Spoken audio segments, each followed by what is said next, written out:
turn over to page 350, please.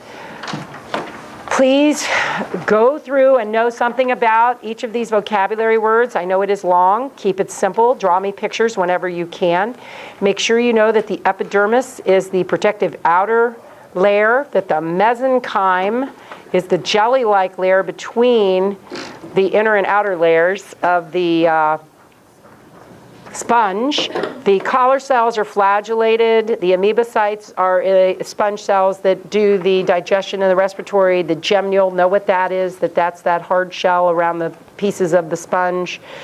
Boy, I only have certain ones listed here. Hopefully you guys go through your vocabulary. Do the vast majority of animals have backbones? No. No.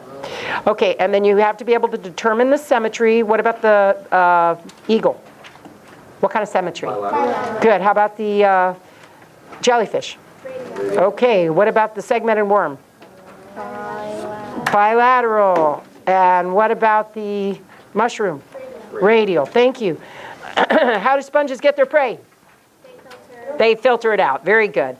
If a sponge is soft, does it contain spicules or spongin? Okay. And what support do these substances, what purpose, I can read really, do these substances serve in a sponge? Support. Good, support. What is the prominent mode of asexual reproduction in a sponge? Budding. Budding. What role do amoebocytes play in the anatomy of a sponge? You should say something about digestion and respiration and circulatory. It does all of that stuff. Really, just start naming things. No, I'm kidding. But you'll probably hit it if you do. Okay, number 8, when does a sponge produce gemmules? Freezing. When it's freezing. Good. What is the difference between the nematocysts of a hydra and those of a sea anemone? It's a touch trigger on the hydra. Good. And it's a chemical trigger on the sea anemone. Very good. Try to say that 5 times fast. It's really hard. 10. Why do cnidarians not need respiratory or excretory systems? Good. They're thin, so they go through direct exchange. Very good. Some biology books say that jellyfish have dual lives, and that's because they spend part of their lives as a medusa and part of their lives as a polyp. Okay? Is a jellyfish, if a jellyfish reproduces sexually, what shape is it in? Medusa. Medusa. How about if it's, it says, what is another name for a large coral colony? Reef. Yeah. On 360, you need to be able to name all those parts. 15, what benefits do earthworms give the plants in the soil they inhabit?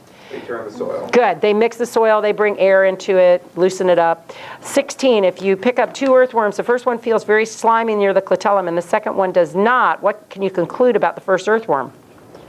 It mated. Very good. You can say it out loud. That works.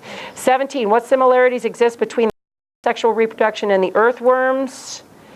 They're both hermaphroditic, right? Did you guys say that? Yes. Okay, and the earthworm can't fertilize itself, so that's the difference, whereas the hydra can. Number 18, what will happen to an earthworm if its cuticle gets dry? It'll suffocate. Suffocates. Number 19, why don't planarians have circulatory systems, or need them? Because, good, they have the intensely branching intestines. Number 20, if a flatworm has a complex nervous system or digestive system, is it most likely free-living or parasitic? Good. If it has no complex nerve system or digestive system, it's probably parasitic. 21, what is the main mode of asexual reproduction in a planarian? Regeneration. Yeah, regeneration. Now let's just rip ourselves in half and grow new ones. What do you say? Okay, and then 22, place each of the following in its particular phylum. And so sea anemone would be cnidarians, clams would be mollusca, sponges porifera, flatworms platyhelminthes, and segmented worms annelida.